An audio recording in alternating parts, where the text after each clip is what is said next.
Hey everyone, thanks for watching. Today I'm going to be making a cupcake using melt and pour soap. My birthday is actually in a few days. It's on September 7th. So I'm very excited and I just wanted to go ahead and kind of celebrate a little bit early by doing cupcakes. And this will be the first time that I've done frosting on melt and pour soap. So I wanted to experiment with one of the recipes that I have. I've stumbled across about 5 or 6 different ways to make frosting for melt and pour soap. I wanted to do this one first because it seemed the easiest.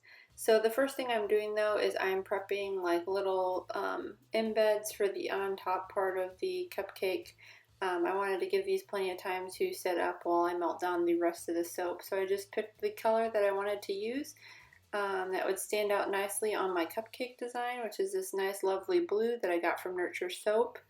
And the remainder that doesn't fill the mold, because I only need 6 of them for the little toppers, the remainder I'm just going to use and melt down more clear melt and pour soap for the rest of the cupcake design.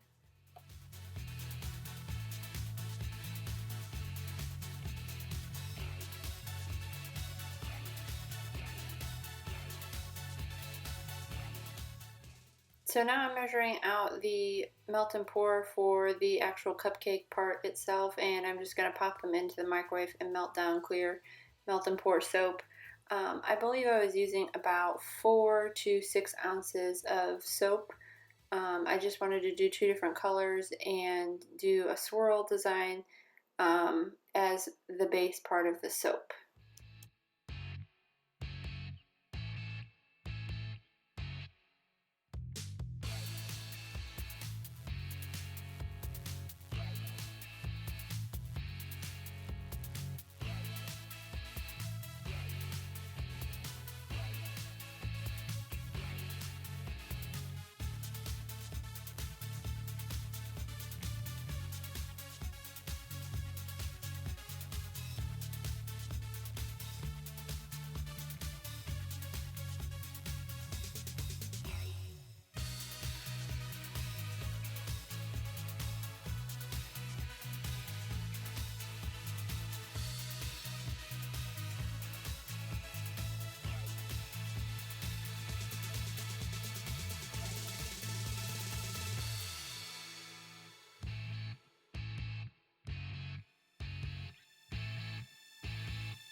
At this point in the process, I realized I didn't quite have enough to really make these cupcake shapes full to the top, so I went ahead and melted down just a little bit more melt and pour base with another color just because I wanted to try out that color.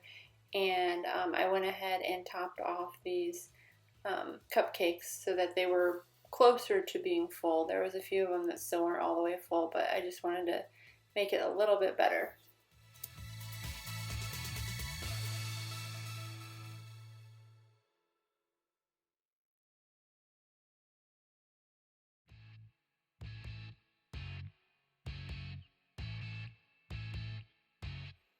Okay, and now for the frosting part, I'll go ahead and give you the recipe for that.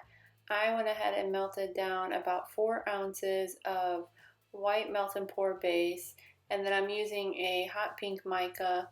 It's actually a neon mica because I thought that would make a good frosting color. I did use rubbing alcohol though because the neon micas seem to take a little bit longer to mix in.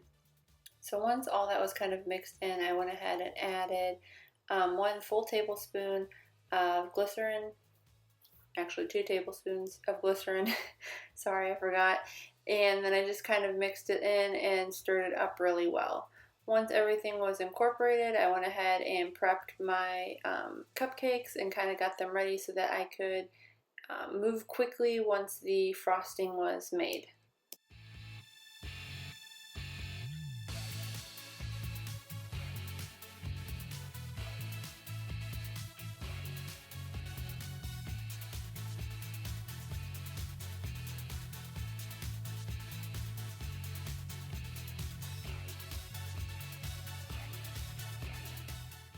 Also, these little ball embeds that I made for the top didn't take long to harden up because I put them in the fridge.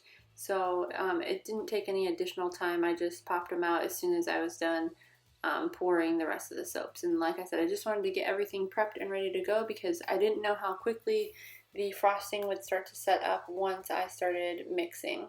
So I then sprayed everything down, and I am taking meringue powder and I'm adding it to it. You want to start off with like 1 tablespoon max. I just did a little bit at a time. I think I started off with like a half tablespoon just to get it going and to see how it was going to perform once I started blending it together.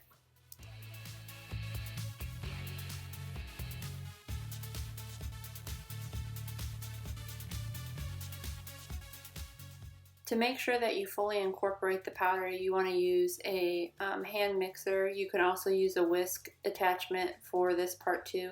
I would not recommend using a stick blender or an immersion blender for this type of frosting, just because it could get stuck up in the frosting. And so you're kind of just adding a little bit at a time to get it really fluffy. I think I mixed for about 2 minutes total, and then it was a really nice fluffy consistency. I'm sure if I would have kept mixing it would have hardened up more, but I was worried that I wouldn't have time to work with it. So again, I didn't want to pipe it.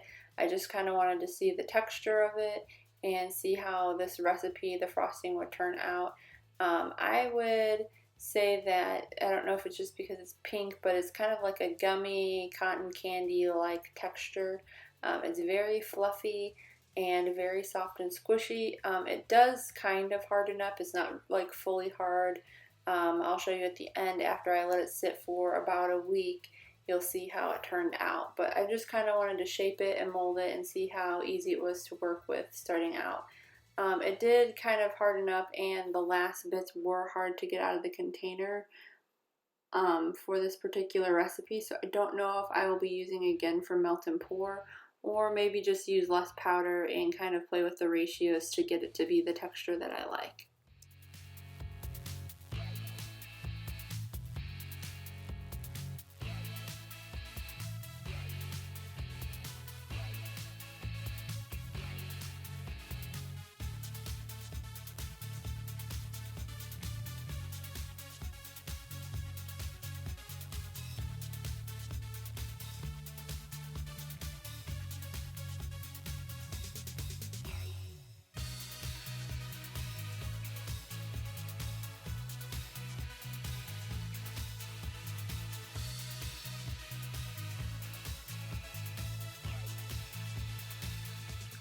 So there you have it. That is the final product, and just ignore my soap mess everywhere because I spilled mica everywhere, glitter everywhere. It's just a total disaster, but the end product came out very nice.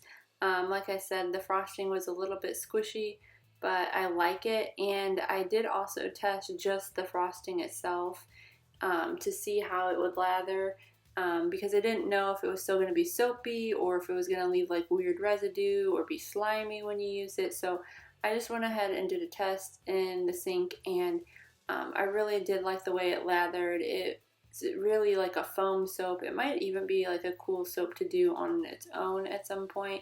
If I can think of a creative way to kind of make like fluffy soap, I think that would be fun for kids. Again, it's kind of squishy though. See how it's kind of falls apart easy, and it's a different thing. I've never tried soap that felt like that, but it, like I said, worked out really well. And this is the end product, just a close-up shot. Look at all that glitter. I love it.